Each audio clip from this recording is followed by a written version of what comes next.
I think a lot of people are angry about what the government are doing, the welfare changes, the changes to housing benefit, the NHS. They're destroying everything. And if we don't fight it, then we've had it. We've got no choice but to fight. The international ideal will defy their guns and shields. I'm a participant in the occupation here in Sheffield, and I'm here because I think that the only way we're going to change this society is by taking collective action and organising ourselves on a horizontal basis. So I'm really interested in this whole movement and this occupation in particular because it's all about, for me, people coming together, exchanging ideas and knowledge and information and inspiration to talk about how we can empower ourselves collectively. Hello, we're members of the Socialist Choir in Sheffield, and we've come down here today to support the Occupy Sheffield camp here.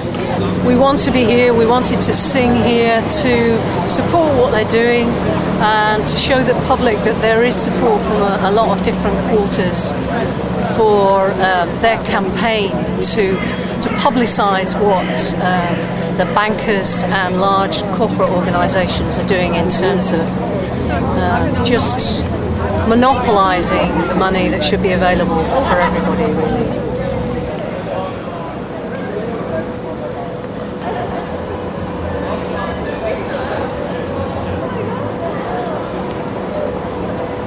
With politics, I don't think there's any difference between Labour Party and the Tories. I believe they're both political elites these days, and they're completely detached from ordinary people's lives.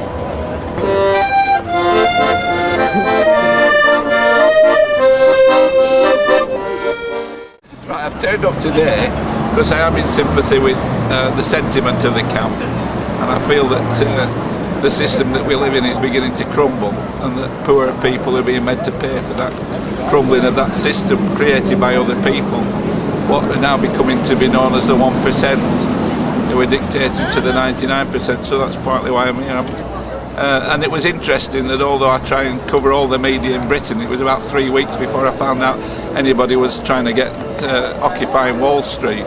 So I suppose I believe that there is some sort of a censorship in Britain, and that we can only find out what's going on by communicating with real people and not political parties and the media. And now this morning I find out that for their own good the campers off Wall Street are being removed because they become a fire hazard and a hygiene hazard to themselves.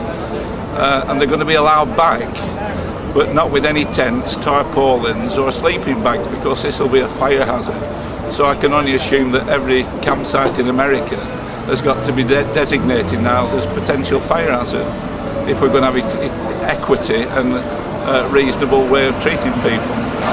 I think it's really important to have protests like this because everybody's pretty much disgusted with the way the world capitalist system has just got to the brink of collapse. There's 1,000 cities around the world having protests like this, and for every person who complains about something, there's at least 10 more at home who didn't complain but they felt the same. So this really is a big protest now.